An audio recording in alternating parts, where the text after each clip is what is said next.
Bismillahirrahmanirrahim. Assalamualaikum warahmatullahi wabarakatuh. Nah, saya akan mengambil judul sini tentang doa. Namun doa di sini arahnya itu bukan kepada sebagaimana Ustadz membahas, karena kalau Ustadz kan sudah banyak membahas ya. Jadi di sini saya ingin melihat seperti apa konsep kita keseharian tentang doa ini. Ada beberapa dasar di sini saya lihat tentang doa ini. Jadi doa ini merupakan salah satu cara kita berkomunikasi dengan Tuhan. Jadi komunikasi itu kan ada dua ya, komunikasi dengan sesama, komunikasi dengan Tuhan, bahkan ada sekarang komunikasi dengan diri juga. Tapi ini adalah doa ini salah satu cara berkomunikasi. Nah, dalam Al-Quran dikatakan dalam surah Al-Mu'minun ayat 60, berdoalah kepadaku, niscaya akan kuperkenankan. Artinya apa? Bahwa setiap doa itu akan dikabulkan oleh Allah Subhanahu wa taala. Jadi dalam konsepsi kesehariannya, kalau kita melihat kalau benda ini dilepas gitu kan jatuh ke bawah dia kan. Begitupun doa katanya. Begitu kita berdoa, dia tidak perlu kita tunggu. Karena dia itu hukumnya begitu sudah ditetapkan Tuhan. Setiap doa itu akan dijawab. Jadi kalau misalnya benda ini hukum gravitasi sebenarnya, setiap benda dijatuhkan dia akan ke bawah. Kalau kita lepas, tidak perlu kita tengok ke bawah, tidak nyampe, dia tidak perlu, dia otomatis saja. Nah itu ya, itu salah. Dan ini doa ini juga merupakan ungkapan permohonan.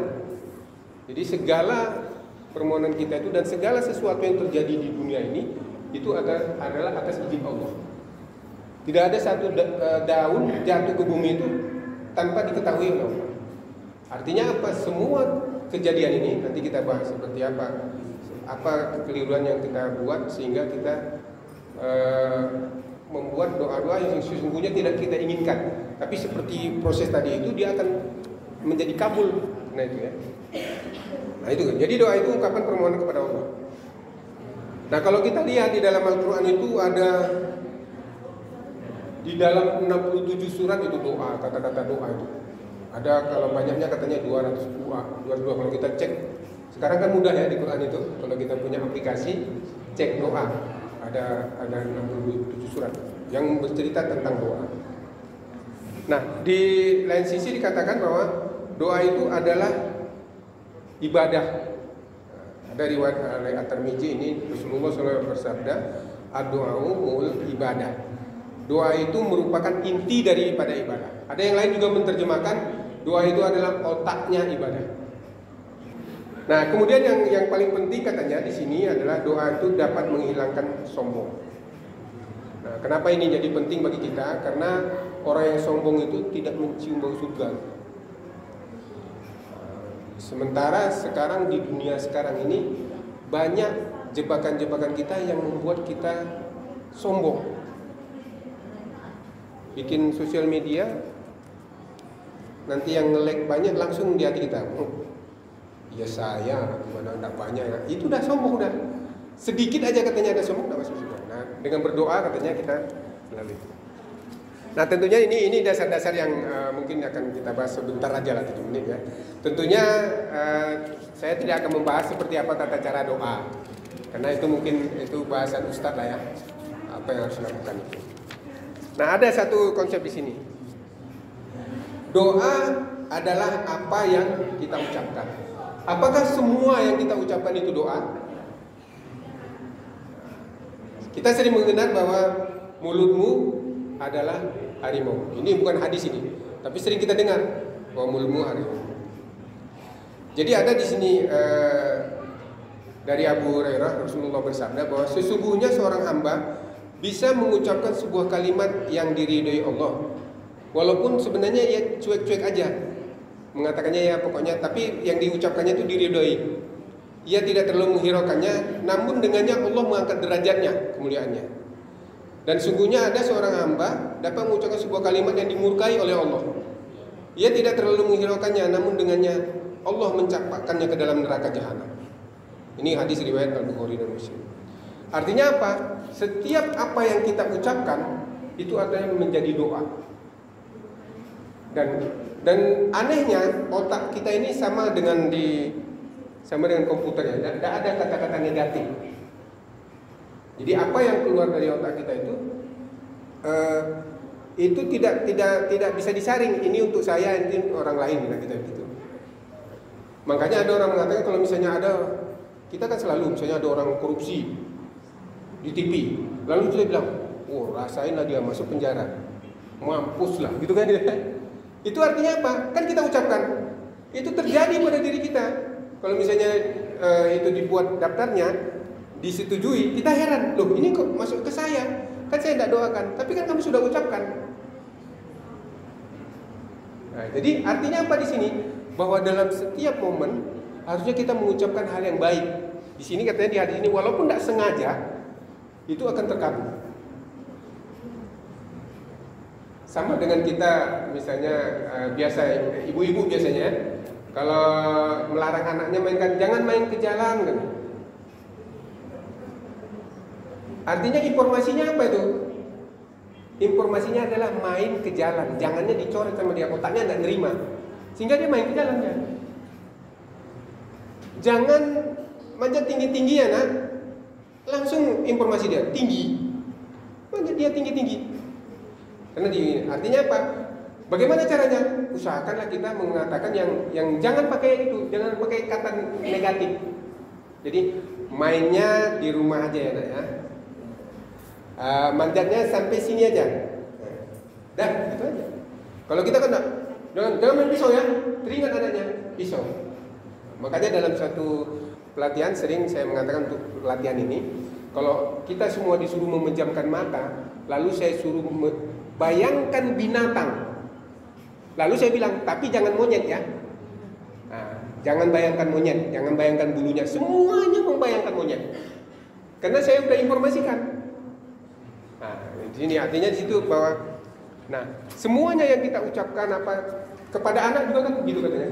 Kalau anak bandel, anak ini, itu merupakan doa. Apalagi dari ibunya otomatis terkabul. Bingung dari ibunya, ini kok jadi begini? Padahal saya tidak menghargai, tapi dia sudah ucapkan. Makanya ada katakan ucapkan. Nah, kalau kita lihat dalam beberapa kisah, ini kenapa ini diceritakan kisah ini? Sebenarnya untuk mengingatkan kita semua bahwa semua yang kita lakukan itu betul. Di sini ada kisahnya Nabi Muhammad mendatangi seorang badui yang sedang sakit. Jadi Rasulullah itu biasanya kalau dia mengunjungi orang sakit dia bersabda, tidak apa-apa, ini menjadi penghapus doa insya Allah. Gitu ya, Nabi selalu begitu kalau ketemu orang sakit, tidak apa-apa kamu sakit ini sebagai penghapus doa. Tapi reaksi badui tadi dia ketika mendapat doa malah berkata, penghapus dosa katanya. Sekali-kali tidak mungkin. Sakit panas saya menggejolak ini memang menimpa orang tua yang sudah lanjut tua dan mengantarkan ke alam kubur katanya. Begitu malah gitu orang baduinya meninggal. Jadi apa kata Rasulullah? Ya sudah, kalau begitu tidak apa-apa. Ini hadis riwayat Al-Qur'an ini, bukan ada hadisnya. Nah setelah seorang badui mengatakan bahwa panasnya derita panas menghantarkan kepada kematian, besok paginya meninggal ya. Dia hanya mau bilang gitu aja. Itu jadi doa. Nah ini kisah nyata karena ditulis dalam hadis. Nah kemudian kalau kita lihat di Quran lagi, ini ada cerita Nabi Yusuf. Nabi Yusuf itu kan digoda oleh seorang wanita dia. Apa yang dikatakannya? Wahai Tuhanku, penjara lebih baik, lebih aku sukai daripada memenuhi ajakan mereka kepada, kan gitu dikatakan.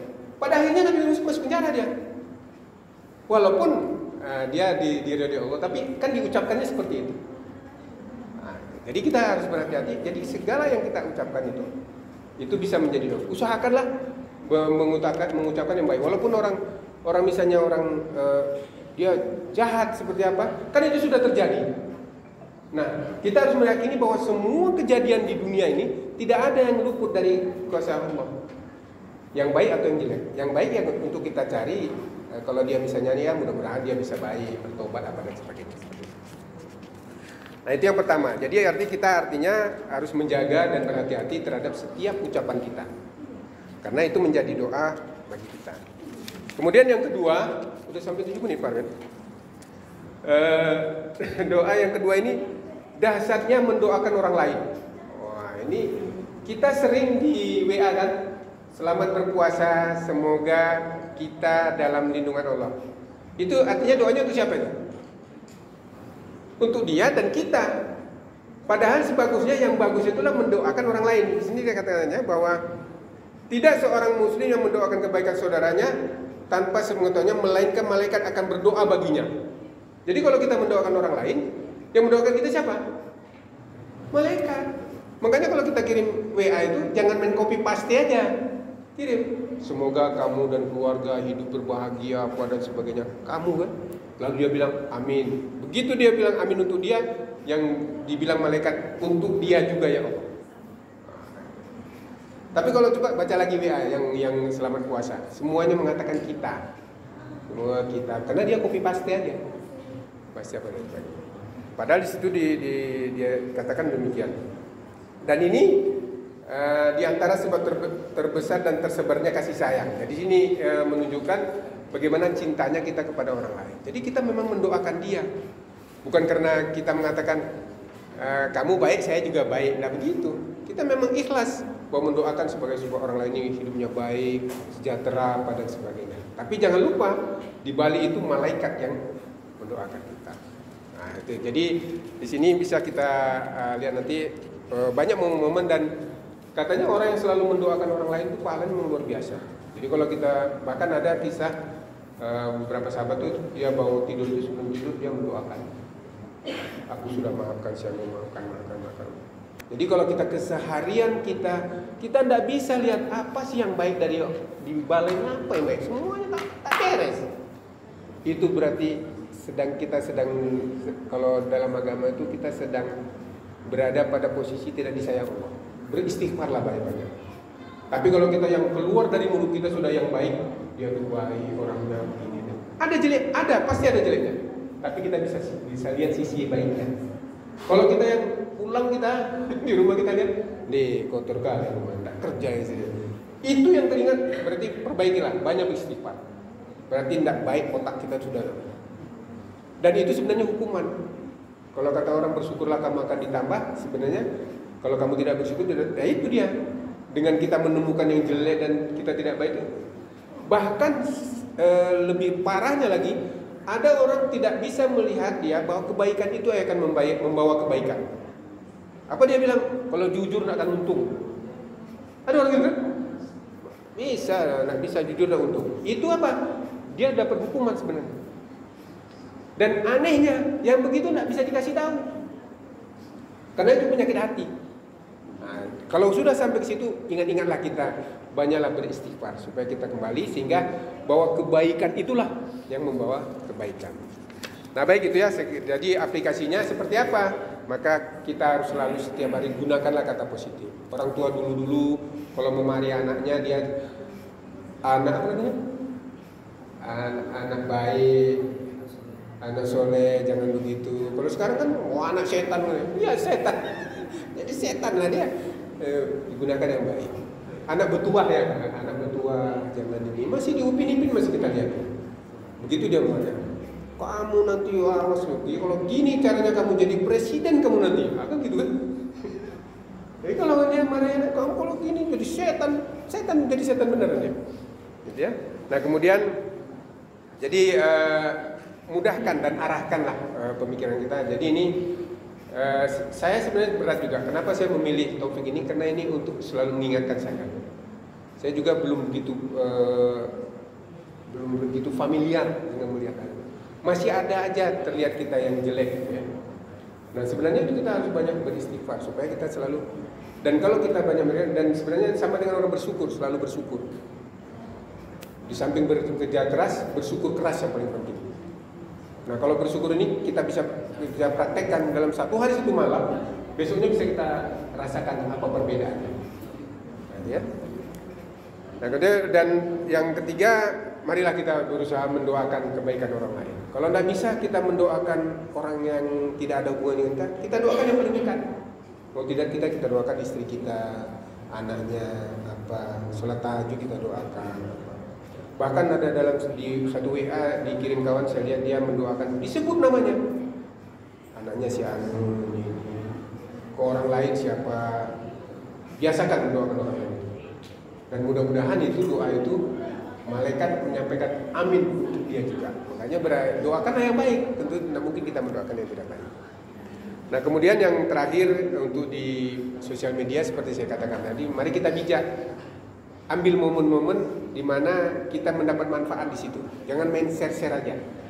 Kalau share-share aja, saya khawatir itu yang menulisnya bukan juga orang-orang muslim yang itu. Kita buat, ya kalau memang mengucapkan selamat, kita doakan supaya dia selamat. Nah, mudah-mudahan dengan begitu kita juga mendapat doa bukan dari manusia, dari malaikat. Oh, gitu ya. Baik, saya kira itu yang dapat saya sampaikan. Mudah-mudahan ini bermanfaat terutama bagi saya dan kita praktekkan sehari-hari sehingga dalam kesehariannya kita bisa hidup lebih santai, selesai apa dan apa.